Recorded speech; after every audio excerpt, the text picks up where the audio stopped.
Olá pessoal, vamos conversar? Vamos conversar e vamos conversar pensando muito bem. E hoje nós vamos pensar muito bem a respeito de um tema muito importante na área da psicologia. E para isso eu convidei a psicóloga Suzana Xavier Souza. E aí agora, essa garotinha aqui ao meu lado, que eu fiz questão de convidá-la, porque eu a conheci agora recentemente no hospital, a minha esposa está internada lá e conheci a psicóloga Suzana. Tudo bem, Suzana? Tudo bem, Alvir, tudo bem. Grande prazer tê-la no programa, porque falar de psicologia sempre é muito interessante, né? Sim, sim. Mas antes de falarmos do tema do programa, vamos falar da Suzana. Quem é Suzana? Você é natural de Lages, né? Sou lagiana. Lagiana, como é que é chamado Lagiana? É o pelego? Isso, com pelego e faca na bota. Pelego e faca na bota. Essa é boa, né? Não é da nossa terra, nós somos ali da terra do Vime, né? Lá do Rio Rufino, a terra do Vime. Aqui o negócio é pelego e faca na bota. Mas eu já moro tantos anos em Lages, eu, o Céu também, nós já nos consideramos lagianos. Somos lagianos de coração, sim, com certeza. Aí, em que momento você... Vou fazer psicologia, porque você não, a tua formação inicial não é psicologia. Não. Nos conte um pouco. Então, primeiro, um prazer estar aqui, é muito bom estar aqui com você, adorei o convite, uma satisfação muito grande. E então, a minha formação inicial foi educação física. Naquela idade que a gente passa no vestibular e não sabe muito bem o que quer, ou quando vai fazer o vestibular não sabe o que quer. Fiz algumas formações na área e a partir dessas formações eu tive contato com a psicologia hospitalar, com a psicologia clínica. E aí me interessei muito e mudei de ramo, saí da área da educação e fui cursar psicologia. Você chegou a exercer? Sim, dei aula em escolas, dei aulas em empresas, eu trabalhava com ginástica laboral. Quanto tempo então você ficou na educação física? Eu trabalhei uns 8 anos. Eu trabalhei na Brasil Telecom, na época da Brasil Telecom. Nossa, é um tempo. De fichinha, né? As famosas fichinhas de telefone. Dei aula há muito tempo de ginástica laboral na Brasil Telecom. Na Secretaria de Agricultura em Florianópolis. Eu me formei na UDESC em Educação Física, né? Em Florianópolis.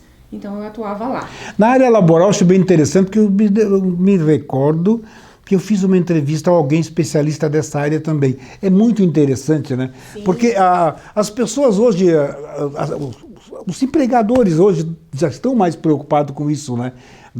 Do descuidado com seus funcionários, sua postura no trabalho. E qual é o maior... Já vou aproveitar, já que você também falou nessa área, vamos aproveitar, abusar um pouquinho de você também. Qual a maior incidência de problema na área laboral, na empresarial? Nas empresas, dependendo do tipo de trabalho que os colaboradores executam, é muito estresse, dores musculares, tensão muscular, que causam um desconforto muito grande. E a partir disso, a ginástica laboral vem para tirar aquele foco de atenção do colaborador, do que está fazendo, do trabalho, para relaxar. Para pensar em si, no seu corpo, mudar a postura, aliviar as tensões musculares, relaxar um pouco para quando voltar às suas atividades estar bem, se sentindo um pouquinho mais aliviado. Esse é o objetivo da ginástica laboral. Tirar o funcionário daquela rotina de 6 horas, de 12 horas. Paradão. Exatamente. Má postura, né, meio tortão, né, jogadão na cadeira. Isso. Eu me recordo isso, eu não me lembro quem foi que eu entrevistei. Foi aqui, inclusive. E foi feito até um exercício com o câmera na época, não me recordo. Foi mostrado como é que foi postura, como é que a pessoa tem que ficar, apoio nos pés, né, Suzana? Muito interessante. Eu até entendo que depois vamos entrar na área da psicologia, isso também veio te ajudar, com certeza. Porque não tem pelo contrário, tem uma harmonia plena em relação a tudo isso, né? Porque isso mexe com o emocional do ser humano.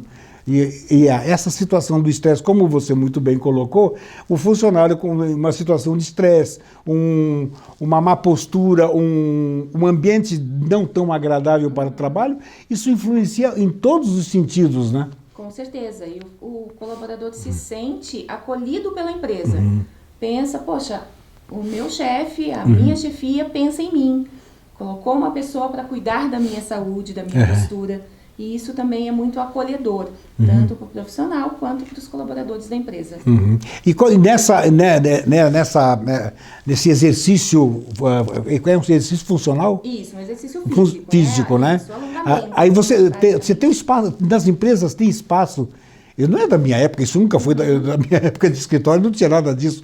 Mas as empresas oferecem espaços exclusivos para esse tipo de trabalho? Não necessariamente. Ou é feito no próprio local? Exatamente, no próprio local. Algumas empresas têm salas, disponibilizam salas para o educador físico, mas a maioria é no próprio local, porque o objetivo são 10, 15 minutos para relaxar, para sair do que está fazendo. Mudar o foco. Então, no próprio local. Então, por exemplo, na Brasil Telecom, onde era call center, na própria baia, que eles chamam de baia, né? Se levantava e fazíamos alongamento, principalmente nas regiões de mais tensão, que são os ombros, pescoço, braços, né? Hoje, com certeza, nós temos uma empresa aqui em nós, a Flex, que inclusive tem um rodízio muito grande de funcionários. Com certeza deve ter um atendimento nesse sentido, né? Provavelmente, porque tem estudos, inclusive, que levam em consideração o trabalho do educador físico dentro das empresas e com resultados muito positivos. Na época em que eu me formei, inclusive a minha monografia foi sobre isso, sobre a atividade laboral dentro das empresas com relação ao estresse. E o resultado é muito positivo em empresas que têm um educador físico com o nível baixo de estresse, com a empresa que não tem. Então é muito positivo o trabalho do educador físico. E normalmente isso ocorre em empresa com quantos funcionários? Existe uma obrigatoriedade para que a empresa ofereça esse tipo de trabalho? Tem que ter um número mínimo de funcionários? Como funciona? Tem que ter um número mínimo de funcionários e depende muito, tem algumas, já mudou muito agora, não posso te dizer quais as leis que estão regulamentando isso, porque eu saí da área. Sim, mas você vamos falar da sua época. Na minha época a gente entrava em empresas acima de 100 funcionários, mas empresas com 50 funcionários já pode ter. Deve ter, eu acho, né? Deve ter. Eu até penso, até menos, de repente 10, 15 funcionários. Não que tenha um profissional direto lá ligado, mas um profissional que vai dar, sei lá, uma vez por mês, que vai lá e oriente as pessoas, e essas pessoas possam até fazer os seus exercícios independente do profissional estar junto ou não. É porque ele vai criar o hábito para isso, né, Suzana? O que é importante fazer também, né? E você diria, por exemplo, a pessoa que está em casa e que tem o hábito de ficar muito parado, qual seria um exercício adequado? Os nossos telespectadores aqui prestando atenção, dizem, mas eu estou lá no meu computador, eu estou em home office, hoje, a grande maioria hoje das empresas, né? O que fazer? Peraí! Estou eu aqui parado na minha sala, estou conectado com o mundo, mas eu estou isolado aqui. De repente eu fico ali 4, 5 horas naquela posição, o que devo fazer para eu não ter problema? Aí eu vou aproveitar essa vai ser uma dica, essa vai ser uma dica maravilhosa. Já posso incluir, inclusive, dica da psicologia. Claro, com certeza. Principalmente nessa época de pandemia, nós estamos trabalhando muito em casa. Muitas pessoas saíram do seu local de trabalho e mudaram os seus escritórios, os seus ambientes para dentro de casa. E dentro de casa é diferente, porque tem o cachorro, tem o filho, tem o marido ou a esposa que chega, tem os vizinhos que fazem barulho, e isso pode aumentar o estresse dessa pessoa. Então, a dica legal é ficar num ambiente restrito, evitando essa contaminação de barulho e de falas de outras pessoas para focar no que está fazendo. Quando percebe que está ficando tenso, que o pescoço está cansando, que não consegue mais parar na cadeira, porque isso é muito comum, a gente se dá conta quando começa a ficar assim. Você falou, eu até aqui, eu me imaginei, estou eu aqui me movimentando na cadeira. E é exatamente, você acaba fazendo até sem perceber que está fazendo. Então isso é uma dica importante, dar-se conta do que está acontecendo com o seu corpo. Por que eu estou me mexendo mais? Tem alguma tensão? Tem algo me incomodando? Passou isso pela cabeça? É hora de levantar, respirar, fazer um alongamento, erguer os braços, respirar fundo e tomar uma aguinha, dar uma caminhadinha dentro de casa, brincar um pouquinho ali com o cachorro que está ali distraindo, ou o gatinho, ou o filho, conversar com alguém, para mudar o foco do trabalho. Respirou, relaxou um pouquinho, volta para a sua atividade. Então é questão de 10, 15 minutos. Isso que eu ia te perguntar o tempo, né? Faça 10, 15 minutos. O objetivo é sair do foco para relaxar. Isso relaxa o corpo e relaxa a mente. Nós precisamos também descansar a nossa mente. Nós temos uma rotina muito intensa e algumas pessoas ficam tanto tempo sentados e dedicados ao que está fazendo, ao trabalho, que esquece de olhar para si. O que está acontecendo comigo? Por que eu estou mais irritado, mais tenso, com mais dores no corpo? Será que eu não estou exagerando na minha rotina de trabalho? Então, é realmente olhar para si e se perguntar, eu estou bem? Eu estou confortável aqui? E a partir disso, começa essas 15 minutinhos, 10 minutinhos de relaxamento. Com certeza o senhor deve estar prestando muita atenção, né? Porque às vezes o céu aqui, ele e a Nandinha, eles são daqueles que cobrem escanteio, correm na área, cabeceiam e fazem gol. Ah, pois é. E são melhor que, eu sempre digo, melhor que bombeiro, são 1.002 utilidades. Com certeza passa um bom tempo fazendo edição, né, Céu? E ali, de repente, chegou a parar para pensar nisso, de repente, de fazer? Já faz. Então já teve alguma orientação em relação a isso. Mas acho que a grande maioria hoje, principalmente na situação atual, não teve esse despertar, né, para isso. A não ser as grandes empresas que já têm esse hábito já como profissional. Mas pequenas empresas, as pessoas não têm, né? Provavelmente é muito difícil com a rotina intensa e agora nessa época de pandemia, onde as pessoas já estão muito assustadas com o que está acontecendo no mundo, esquecer de olhar para si, esquecer de cuidar do que está acontecendo com o meu corpo, com a minha mente, com os meus pensamentos. Então isso é importante, dar esse time e olhar para dentro, olhar para si mesmo. Vamos fazer já que você fez a ligação dentro da psicologia também, vamos puxar mais dentro do sentido psicológico existencial do momento atual. Nós, seres humanos, estamos passando hoje por uma transformação muito grande, estamos passando por um momento de uma introspecção, uma reavaliação de nossos valores. Nós, enquanto seres e caminhantes nesse mundinho aqui, desse planetinha Terra, o mundo tinha uma visão em relação ao ser humano, as atividades, os querer, né, os desejos. De repente, essa pandemia nos fez brecar tudo. Houve uma frenagem de tudo, principalmente nas paixões, né? Mexeu muito com paixões. Tudo aquilo que nos apaixona em termos de conquista, desejos, aí daqui a pouco não tem mais significado, as coisas mudaram. Vamos dar um exemplo. O camarada que gosta de estar sempre bem vestido, porque ele tem um jantar, tem um baile, tem isso, tem aquilo. Agora, poxa vida, não tem mais isso. Quer dizer, parou. A mulher, não, eu tenho que ir no salão toda semana, porque eu tenho um jantar, tem um baile, tem isso, tem aquilo. Parou. O que acontece? O que está acontecendo com a cabeça das pessoas em relação... Você deve ter experienciado isso agora recentemente. Nós temos tido muitos casos de aumento de ansiedade, pessoas com ansiedade generalizada, depressão aumentou muito no mundo. Uau! E isso causa essa restrição. Eu vou falar principalmente do Brasil. O nosso povo brasileiro é muito quente, é muito acolhedor. Então nós somos muito de pegar, de abraçar, de beijar, de estar em contato, sai do trabalho, vai para um barzinho para conversar com os amigos, tomar cerveja, fica ali muito junto, né? Nós somos um povo muito acolhedor. E a partir disso, desse distanciamento social, as coisas mudaram.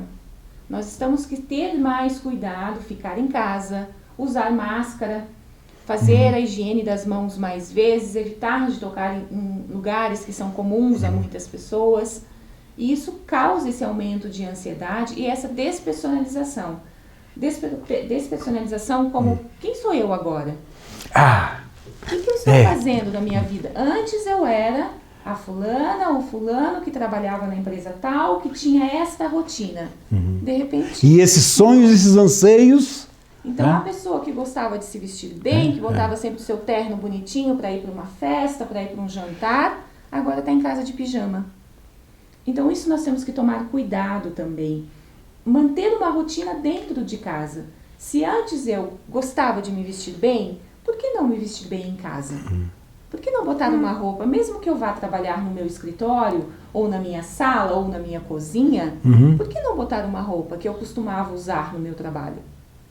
Então, esses cuidados para evitar de Olha, ser interessante. outra pessoa. Então, para não ficar largadão, jogadão lá, né? Que é muito cômodo mesmo. E nós não estamos de férias. Nós estamos num período de pandemia, onde existe a necessidade de um cuidado, tanto conosco quanto com o outro. Então, não fugir da nossa rotina também de trabalho, para não ficar de pijama, largado, como se estivéssemos de férias. Não estamos de férias. Nós precisamos nos preocupar com o outro e conosco. E a depressão você tem percebido, então, muito acentuado nas pessoas. Aumentou muito. E a procura por vocês, pelo atendimento psicológico, com certeza bastante também. Muito. Eu tenho consultório e no meu consultório aumentou bastante o número de pessoas com depressão. Já que você falou do teu consultório, o céu, né, já vai colocar ali, ó, os teus créditos. Imagina, esta garotinha merece. Porque, olha o sorriso, com essa disposição, com esse sorriso, vir aqui para trazer essas informações interessantíssimas para nós aqui. E você é da Evoluer? Evoluer? Quem é que bolou esse nome? Eu. Mas, ó, ficou bonito. Tem um significado? De evolução. De evolução. A expressão parece francesa, né? Evoluer. Faz com um biquinho. E logo vamos fazer uma parceria com essa garotinha e a tua sócia e vamos divulgar a Evoluer aqui nos programas, né? Vocês vão ser nossos parceiros aqui, com certeza, sem dúvida. Então, lá vocês estão sentindo muito a depressão, as pessoas, e são encaminhadas pelas empresas, vocês têm convênio com empresas também, né? Algumas, mas são pessoas que realmente se dão conta do que está acontecendo ou que são encaminhados pelos médicos. Como eu trabalho no hospital... E já vamos... Eu deixei a parte do hospital para daqui a pouco, porque esse é um assunto também importantíssimo. Falar dos cuidados da psicologia dentro do hospital, muito interessante. Mas nós vamos já falar disso aí. Mas voltando nesse sentido da depressão... E o maior risco que pode ocorrer com a pessoa depressiva, numa situação dessa, isso que nós não falamos, eu até quero que você nos fale também, e a pessoa que perdeu o emprego, que não são poucos. Pessoal, ouvintes da Rádio 101, pessoal da TV, não são poucos os que estão perdendo o emprego, e você deve, com certeza, Suzana, deve já ter tido contato com pessoas, conversado com pessoas. Aquele da depressão de ficar isolado em casa, mas está trabalhando é uma coisa. Aquele com depressão de perder o emprego e uma situação financeira agravada é uma outra situação e pode correr o risco de alguma coisa a mais. Exatamente. Isso nós entramos na área do hospital, que nós temos tido casos de tentativas de suicídio. Então, pais de família, jovens que deixam de conviver com os seus amigos, deixam de ir para a escola, de estudar, saem do seu trabalho, são demitidos e se veem numa situação, e agora? Como eu sustento a minha família? Ou o que eu faço? Quem sou eu? O jovem, principalmente, que está começando a sua vida social, que está começando a buscar uma identidade, está em casa. Então é onde a gente começa a perceber essas festas clandestinas, com um número grande de jovens. Eles estão na idade de uma busca de identidade. E esquecem de cuidar de si e do outro. Então, existe um número alto de suicídio em função a isso, tentativas de suicídio, que acabam chegando ao hospital, vão para a UTI e a gente acaba atendendo. Nossa, terrível, isso, terrível. Lembrando, pessoal, que a máscara aqui, ó, a nossa máscara está aqui, a da Suzana está ali na bolsa, porque aqui na Nova Era TV, muito bem higienizado, tudo muito organizadinho. Nós estamos aqui, ó, a 1,5 metro de distância, tudo certinho, fazer as coisas nos conformes. Porque pode pensar, mas como é que estou apresentando um programa falando de saúde e de cuidados e estão sem máscara? Então, para deixar muito bem claro, todos os cuidados foram tomados aqui para a gravação do programa. Então, fiquem tranquilos aí, quem chegou a pensar, dispense. Né? Não nos julgue, porque é comum, né? É comum. É muito comum. É uma das coisas que a gente trabalha muito também, tanto no hospital quanto no consultório, essa menos julgamento e mais amor. Então, as pessoas tendem a julgar muito. E quando a pessoa é internada, que vai para o hospital, perde a identidade. Então, deixa de ser a Dona Maria, dona de casa, para ser a Dona Maria da doença tal. É verdade. E isso é muito ruim, e isso é o trabalho do psicólogo hospitalar. Acolher esse paciente, tentar fazer com que ele entenda o seu quadro clínico, o que está acontecendo, pelo que ele está passando, e fazer esse acolhimento, sem o julgamento. É a doença tal. Não, é a Dona Maria que está ali precisando de cuidado. Que tem mãe, que tem pai, que tem filhos, que tem esposo, que tem uma família. Então não é só aquela doença, é um contexto. Eu voltei ao tempo agora, que uns 8 anos atrás, mais ou menos, acho que foi 8 anos, né, Céu? Que eu fiquei internado, acho que fiquei ali naquela ala, inclusive. Sim. Aquela ala ali não era a ala do AVC, que é onde está minha esposa hoje. Eu fiquei 33 dias lá, internado, no quarto logo ao lado daquele onde está a Jussara. E uma coisa que eu percebi na época, você falou, você perde a sua identidade mesmo, porque e você fica... Chegou um momento que eu me senti um inútil. Eu não conseguia tomar um banho sozinho, tive que auxílio para tomar banho. Eu disse, meu Deus, a que ponto o ser humano chega, né? Mas por outro lado, e a emoção, né? Você se torna um ser muito emotivo. Qualquer coisinha, qualquer situação, você se emociona, você chora, muito fácil, muito fácil. Mas daí eu refletindo sobre tudo isso, eu disse, meu Deus, isso nos faz parar para pensar um pouco. Nós não somos melhor que ninguém. Não somos mais importantes que ninguém. Somos tão importantes quanto tantos estão aqui nessa caminhada. Todos com potencial, todos nós temos potencial, temos capacidade de aprendizado sim, de evoluir sim, se assim desejarmos. Então, quando isso ocorre na nossa vida, e eu digo isso por experiência, aquilo que eu vivenciei, quando isso ocorre, nós paramos para refletir. Puxa, como é bom você ter saúde, como é bom você poder estar com as pessoas, como é bom ter amigos. Né? E esse momento da emoção, eu até gostaria que você nos falasse, enquanto profissional da psicologia, esse sentido da emoção que aflora nos pacientes e as pessoas internadas. Isso é bem comum, assim, né? As pessoas se sentem fora da sua identidade e aí começa a se dar conta de, poxa, o que eu construí até agora? O que eu fiz? Eu estou aqui, eu não tenho horário, não é mais o meu horário de banho, não é mais o meu horário de almoço, de jantar. As pessoas estão comandando a minha vida. Então isso começa a gerar angústia, começa a gerar medo. Vem o medo da morte, que aí entra também numa das minhas formações, que eu trabalho com cuidados paliativos. Eu tenho uma formação em cuidados paliativos e uma outra formação em neuropsicologia, que cuida dessa parte, da avaliação desse paciente, e para fazer esse acolhimento e orientação. O que está acontecendo? Qual é o sentimento que vem de bom com tudo isso? O que eu posso fazer com este meu momento de internação, com este meu adoecimento, aprender com isso? Quem sou eu neste momento e o que eu posso ganhar também com isso? Porque normalmente vem só a coisa negativa, né? Sim, sou inútil, sim, não construí nada. E agora, com a internação e com o trabalho do psicólogo, é o que a gente tenta ajudar esse paciente a entender o que está acontecendo e a dar conta do que está acontecendo. Aceitar a ser cuidado. Esse é difícil, né, Suzana? Esse é difícil, aceitar o cuidado. Lógico que depois tu acaba, não, eu preciso, você vai entender que você precisa e você aceita. Sim.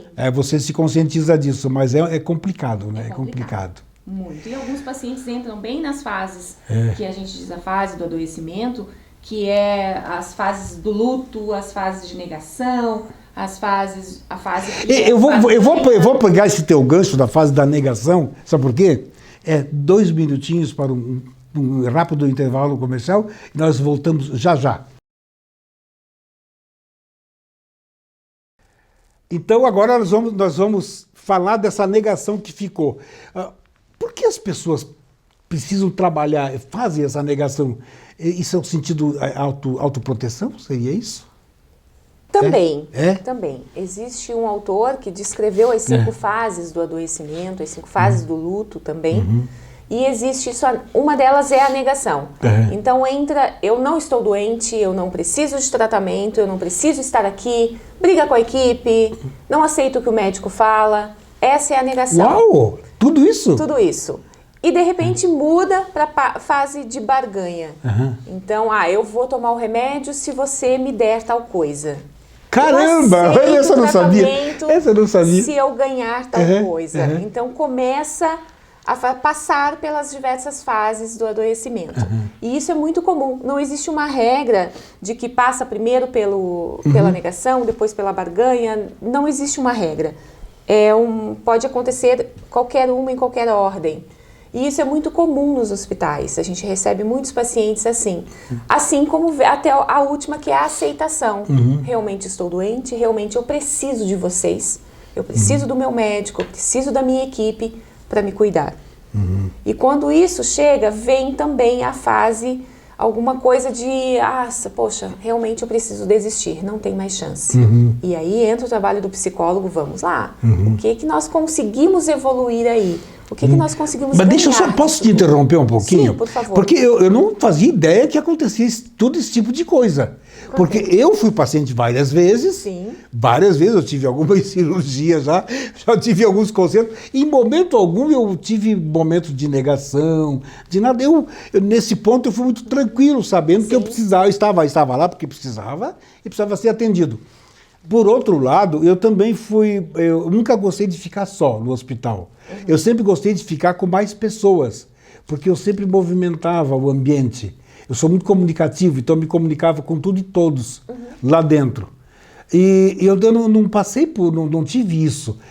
Isso também pode ajudar numa recuperação também, quando não ocorre esse tipo de... toda essa situação que você colocou da barganha, da negação, tudo aí. Quer dizer, é algo que beneficia também na recuperação. Com certeza.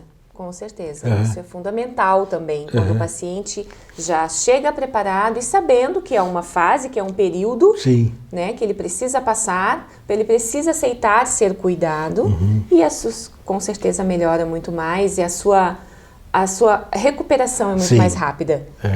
Isso de ser comunicativo. Por isso que o trabalho do psicólogo também é muito interessante, Alvir, porque as pessoas são diferentes.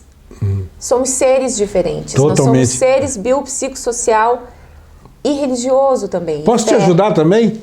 Somos unos, indivisíveis, nos assemelhamos e não somos iguais. Exatamente. Isso aí. Então não existe uma regra, eu vou tratar todos os meus pacientes da mesma forma. Não posso fazer isso. E não vai conseguir mesmo, né? Não vou né? conseguir. Porque assim como eu tenho aquela pacientinha mais idosa, que tem uma fé maravilhosa, ela vai sempre me falar de Deus, ela vai sempre me falar da esperança da vida.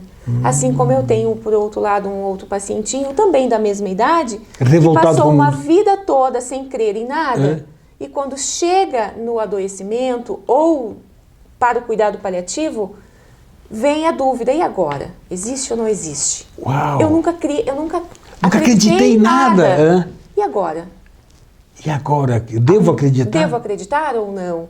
Quando isso ocorre? Agora eu já fico curioso. Essa situação me despertou a curiosidade. Essa situação desse serzinho que nunca acreditou em nada, de repente, será que... Quer dizer, eu estou passando por um momento agora tão complicado que eu deveria acreditar, porque acho que me daria conforto. Como você trabalha psicologicamente com esse ser? Você trabalha o despertar da consciência dele para o entendimento da espiritualidade? Ou você trabalha dentro do próprio nível de entendimento dele para deixar que ele mesmo escolha? Exatamente. O paciente tem que escolher. Se ele trabalha com o não acredito em nada, ele acredita em alguma coisa, no nada. Sim. Eu sou uma lâmpada que apaguei. Quando eu for morrer, a lâmpada vai se apagar. Ok. E a partir disso, você acredita em quê? E aí começa o trabalho. Então, o psicólogo não dá a resposta. Espera que o próprio paciente encontre a sua resposta. Que maravilha. Por isso que somos seres diferentes. Então, cada um vai dar a sua resposta, o seu entendimento disso. E o nosso trabalho, principalmente na área hospitalar, é aceitar e acolher, e não julgar. Então, aquele paciente que vem com algumas crenças muito diferentes das minhas, algumas vezes, eu não posso julgá-lo. Claro. Eu tenho que aceitá-lo e acolhê-lo da maneira melhor possível, porque no hospital é um tratamento muito focal, é a psicoterapia psicoterapia breve que a gente trabalha. Então, é o que você está sentindo com esse adoecimento e como nós podemos melhorar a tua condição emocional com relação a isso. Você está doente, você precisa do tratamento, você precisa estar aqui no hospital e eu estou aqui para te ajudar. Como eu posso te ajudar? O que você espera de mim? Que é diferente da psicologia clínica, que lá o paciente vem com uma queixa pronta. Sim. Eu estou aqui porque eu tenho depressão. E lá ele te procura no hospital, tu vai ao encontro. Eu vou ao encontro. Quer dizer, é o oposto. É o oposto. Sim. Então, e lá eu tenho que acolher esse paciente com o que ele sente no hospital, com o que ele me traz, e a partir disso que ele me traz, aí está o ponto, isso está incomodando esse paciente. É aí que eu vou trabalhar com ele. Então, é um acolhimento do que ele fala, é um acolhimento do que ele traz. E aí sempre puxando para o lado focal da psicologia hospitalar, do que ele está sentindo com relação à internação.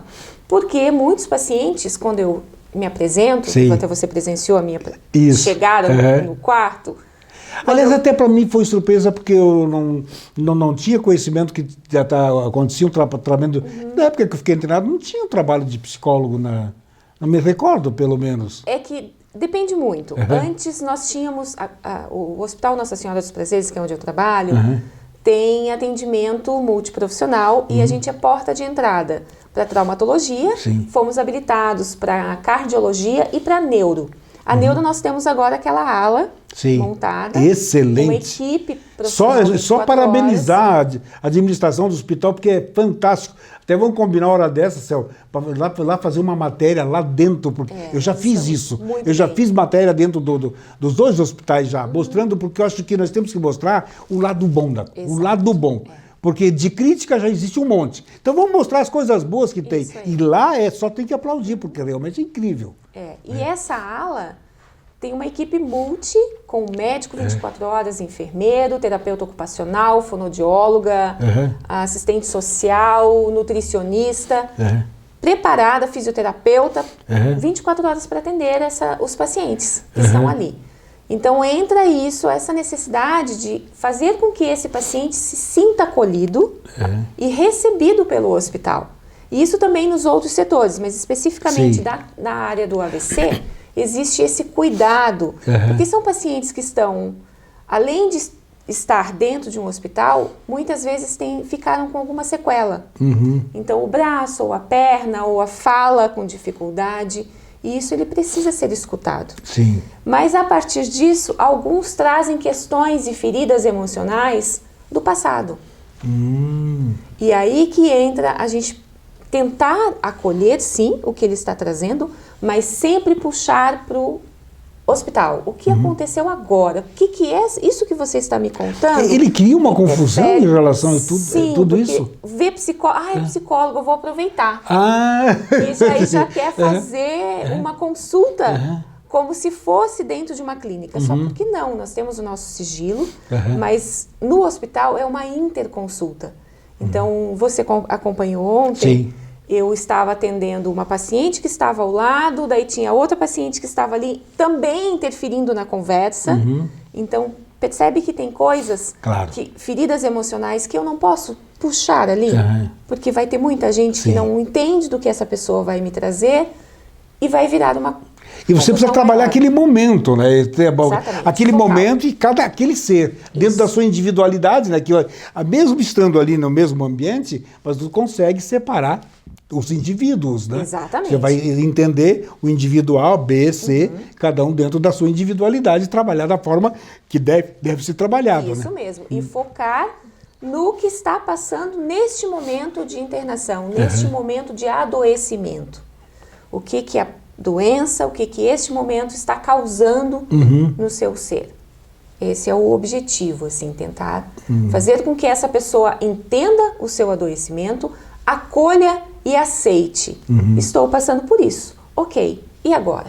O importante é ter esse acolhimento e ter a aceitação para, a partir daí, então, começar a colher os frutos que são os resultados positivos da sua melhora, da sua cura. Isso. Em busca sempre da resiliência. Isso. Eu ia falar agora exatamente disso. A resiliência é importantíssima nesse momento, né? Eu gostaria, pegando já esse gancho, o familiar ali inserido nesse contexto. Também. Porque você precisa trabalhar o familiar, muito, né? O acompanhante, o marido, a esposa, o filho, a filha. Como você traz esse parente junto para fazer esse trabalho, esse acolhimento para ambos e a aceitação de todos para que aconteça a melhora? Exato. O trabalho do psicólogo hospitalar também engloba a família. Nós fazemos esse acolhimento familiar. Por exemplo, emergência. A emergência, o paciente entra, a porta de entrada, está fazendo o atendimento lá dentro e a família está lá fora. Não sabe o que aconteceu, não sabe o que está acontecendo, não sabe se está bem, se não está bem, se precisa de alguma coisa. Entra o trabalho da psicóloga e da assistente social para acolher essa família. A assistente social levando notícias, informando o que está acontecendo, e a psicóloga para acolher a dor, o sofrimento, os sentimentos que estão muito confusos neste momento.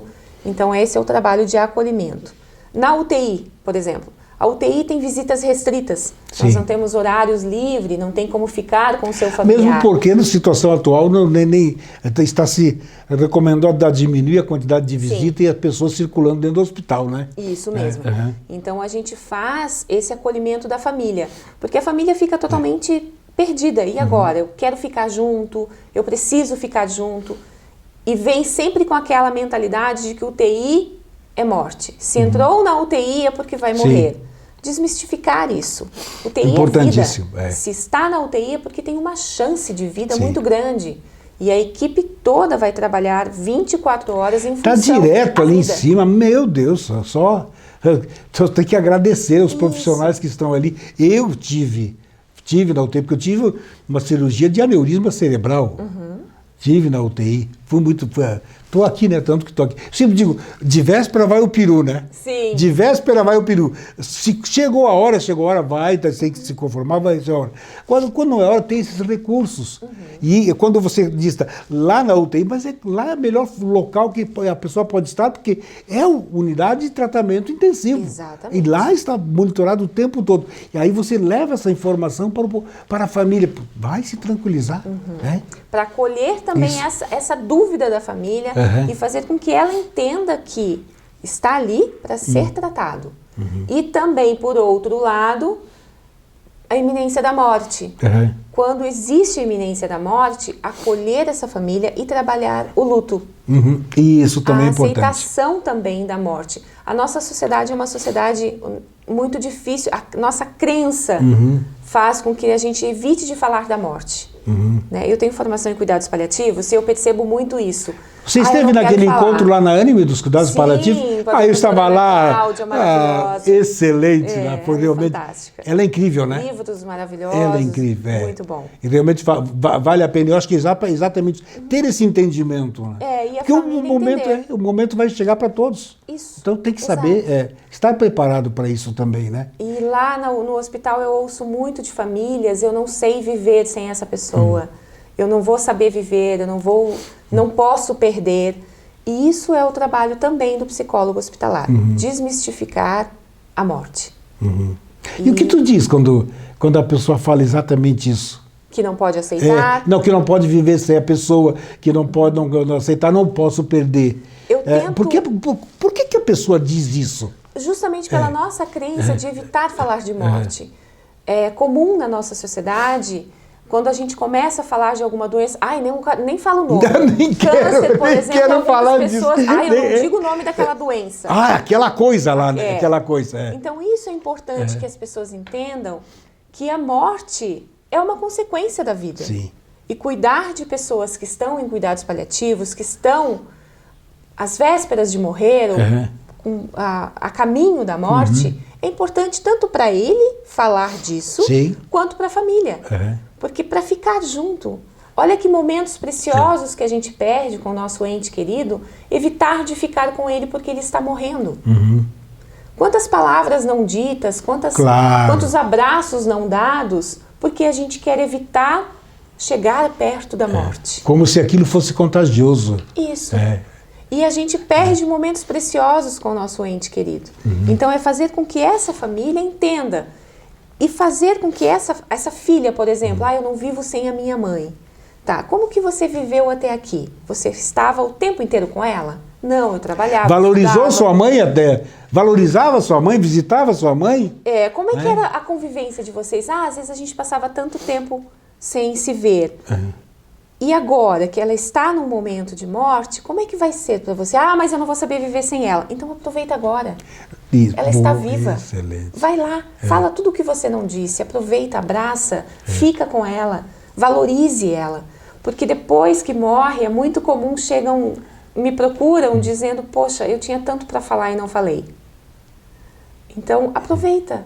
Quando está em cuidado paliativo, quando está na iminência de morte, acolha, fique junto, não fique esperando que seja um remédio, um milagre que tire dali e volte à vida para você falar tudo que você tinha que falar. Aproveita a falar enquanto pode. Enquanto pode. Enquanto é tempo, né? Isso. Tem uma frase que diz, até eu acho que cabe bem para isso, né?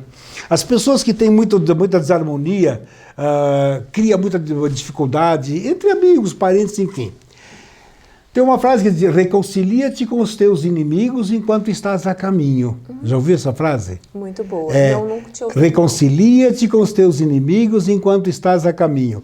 O reconciliar não é com o inimigo aquele de agressão, então, o inimigo existencial, o inimigo aquele de dúvidas, aquele de pensamentos diferentes. Vamos nos harmonizar. Enquanto nós estamos a caminho, estamos vivendo junto, estamos nessa convivência, nessa caminhada, vamos nos harmonizar com as pessoas. E eu entraria também a trabalhar o sentido a boa fofoca, que eu achei o bacana de tudo isso, né?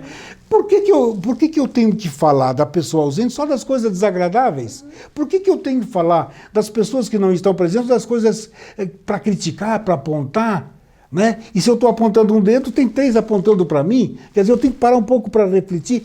Vamos valorizar aquele ser que não está presente e falar, se eu tenho que falar de alguém, eu falo aquilo que eu admiro da pessoa. Né?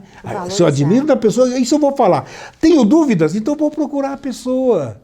Que de repente eu vou perceber 99% que eu é que estava errado, não estava tendo um entendimento suficiente. Então entra nesse contexto, né, Suzana? Nesse contexto, e do pré-conceito, né? Exato. Eu já faço um conceito daquela pessoa, já julgo aquela pessoa sem ao menos conhecê-la direito. Sim. Então entra nisso. Vamos acolher, vamos amar mais, como eu disse no início, para que a gente tenha essa aceitação. Somos seres diferentes, então a gente precisa aceitar mais. Isso é importante. Na psicologia hospitalar é fundamental. Olha, eu não sabia desse trabalho da psicologia. Tenho certeza absoluta que a grande maioria de quem nos está acompanhando na TV, nos está nos acompanhando no rádio, não tinha ideia desse trabalho da psicologia hospitalar. Nós temos, Nossa Senhora, nós somos em 3 psicólogas, eu como psicóloga clínica e mais 2 psicólogas do Recursos Humanos, que cuidam também, que isso é uma preocupação do hospital, da saúde do trabalhador, da saúde do seu colaborador. Então, a equipe que trabalha diretamente com os pacientes precisam de cuidados. Vocês também os seus colegas lá também, vocês atendem. As minhas colegas trabalham com os colaboradores, com os enfermeiros, com os técnicos, com o pessoal da higienização, com o pessoal da lavanderia, com o pessoal do administrativo também, porque principalmente a equipe técnica trabalha na linha de frente. Exatamente. Eles estão o tempo todo lidando com os pacientes. E eles precisam de ajuda também. Com certeza. Então precisam desse acolhimento também. E isso também temos uma equipe para isso. E já que você citou a equipe de profissionais que estão lá na linha de frente, nesse momento dessa pandemia, a Jussara até que tá lá, ela diz, não, isso não é pandemia, é pandemônia. Isso já é uma pandemônia, ela diz. Porque é uma coisa impressionante. Você sente nesses profissionais também um certo receio, um certo medo, que deve ter, porque a coisa é tão desconhecido ainda, esse problema é tão desconhecido, não se sabe tudo, muitos têm que aprender ainda. Como esses profissionais, como vocês estão sentindo os profissionais lá na linha de frente? No início, quando estourou a pandemia, foi muito difícil para todos nós. O que é? Como que nós vamos ter que enfrentar? Inclusive, foi montada uma ala especial para o Covid. Foi montado um setor de UTI para o Covid e uma outra ala de atendimento para o Covid. E as equipes que eram destinadas a trabalhar nessas alas gera medo, ansiedade, angústia. Será que eu posso pegar? Será que eu vou levar para minha família em casa? E isso, o trabalho do hospital, da direção e dos psicólogos, de acolher esses funcionários, de acolher esses colaboradores para tirar essas dúvidas, dar o máximo de segurança, com todo o equipamento necessário, com todo o cuidado. Trabalhamos com palestras para os colaboradores, os médicos ajudando, os médicos falando, acolhendo e sempre junto com a equipe. Então isso é muito importante para que eles se sintam também seguros. Claro. Eu vou atender um paciente COVID, mas eu tenho segurança de que eu estou seguro, porque eu tenho todo o equipamento necessário para minha proteção. Então isso foi peça-chave, assim. E importantíssimo. Uma semana a gente estava tranquilo. E hoje estou atendendo quantos com Covid? Eu não atuo na área do Covid. Não tem. Até essa semana passada não tínhamos pacientes. Não tinha, você vê. Isso é uma maravilhosa de uma notícia. Isso é muito bom. Isso é, o Lages ainda está bem, né? Podemos dizer, estamos muito bem. Estamos muito bem. Por isso temos que continuar tendo os cuidados, né? Exatamente. Os cuidados, né, distanciamento social, usar máscara, higienizar as mãos, evitar de estar junto de grupos, evitar de tirar a máscara, de tocar em objetos, em corrimões, em coisas que são importantes. Saiu dali, álcool gel, lavar as mãos. Minha querida, estamos chegando ao final do programa. O que você gostaria de falar ainda? Tipo, o Lavi não me deixou falar. Então, você tem agora, vai dar o quê? 1 minuto? 2 minutos para você falar o que você tiver vontade de falar agora. É um abraço grande para todos que estão nos assistindo, para todos que estão nos ouvindo. E pedir que cuidem de si e principalmente do outro, porque a gente precisa amar mais, julgar menos. E eu me coloco à disposição sempre que necessário, que eu puder ajudar. Seu contato já está ali. Fico à disposição. Para o pessoal da rádio, vamos só lembrar para o pessoal da rádio, o telefone da Suzana é 99930 9940. Vou repetir, 99930 9940. Beleza? Viu? O pessoal da TV já vai ver, mas na rádio não. Então fica sabendo agora o número do telefone. Minha querida, gratidão a você por ter vindo ao programa. Gratidão a toda a equipe do Hospital Nossa Senhora dos Prazeres, que eu tenho certeza que você vai passar para todos eles, vão assistir esse programa. E eu quero dizer a vocês gratidão pelo trabalho que vocês fazem, pelo carinho que vocês têm com todos os pacientes, e especialmente agradecendo pelo atendimento que estão dando à minha esposa Jussara, que está lá maravilhosamente em recuperação, acho que daqui logo já está em casa. Agradecer a você mais uma vez, Suzana, que você leve um caloroso abraço a todo o pessoal de lá. Muito obrigada. Valeu? Será entregue. Valeu, então, gratidão a você, Obrigada. Gratidão a todos vocês, que a paz esteja no coração de todos e até o próximo programa.